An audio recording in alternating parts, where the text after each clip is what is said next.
नमस्ते, मैं डॉक्टर पूजिल हूँ। मैं एक आईवीएफ स्पेशलिस्ट हूँ, मतलब निसंतान लोगों के लिए डॉक्टर हूँ। मैं उन्हीं की फील्ड की विशेषज्ञ हूँ।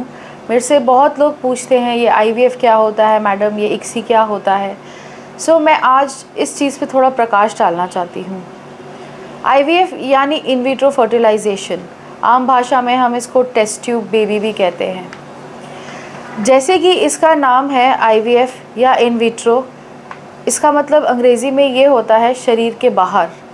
इस तकनीक में अंडा और स्पर्म को शरीर के बाहर आपस में मिलाया जाता है। यह मिलन नॉर्मल दंपतियों में शरीर के अंदर औरत के ट्यूब के अंदर होता है, जो बाद में बच्चेदानी में प्रेगनेंसी बन के पनपती है। जिन दंपतियों में ये प्रक्रिया प्राकृतिक रूप से नहीं होती है, उन दंपतियों को आईवीएफ की ज़रूरत पड़ती है। आईवीएफ में अंडे और स्पर्म का निषेचन पूर्ण रूप से शरीर के बाहर होता है।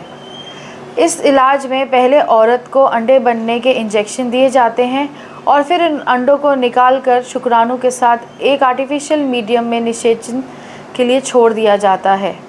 भ्रूण बनने के पश्चात उनको बच्चेदानी में रख दिया जाता है, जिससे प्रेगनेंसी हो जाती है। यह इंजेक्शन औरतों में 10 से 15 दिन तक चलते हैं और समय समय पर अल्ट्रासाउंड किया जाता है ताकि हम अंडे का साइज़ और अंडे की मैच्योरिटी देख सकें। मेरे से पूछते हैं कि ये ट्रीटमेंट क्या पेनफुल है।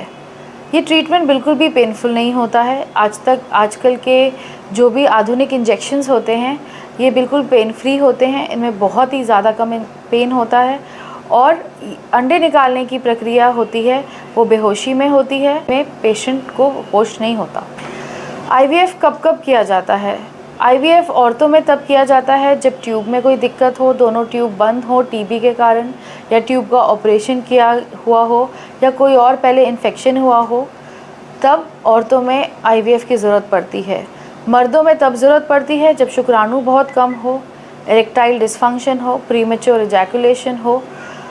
इन कारणों में मर्दों में आईवीएफ किया जाता है।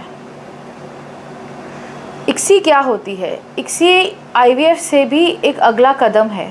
इक्सी तब की जाती है जब मर्दों में शुक्राणु बहुत ही ज़्यादा कम होते हैं।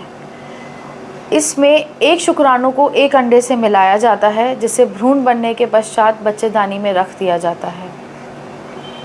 मैं बस इतना ही आखिर में कहना चाहती हूँ कि अब इतनी नई तकनीक आ गई हैं कि अगर कोई दंपत्ति के पास बच्चा नहीं है तो ये तकनीक उन दंपत्तियों के लिए एक नई आशा की किरण है, जिनको इतने साल में अंधेरे में रहना पड़ा, बच्चे के बिना रहना पड़ा। मैं आपको ये सलाह देती हूँ कि आपको एक आईवीएफ स्पेशलिस्ट और एक ऐसे केंद्र में ट्रीटमेंट लेनी चाहिए जहाँ सारे आधुनिक तकनीक हो, ताकि आप इस मातृत्व और बनने के सुख से आप वांछित ना रहें।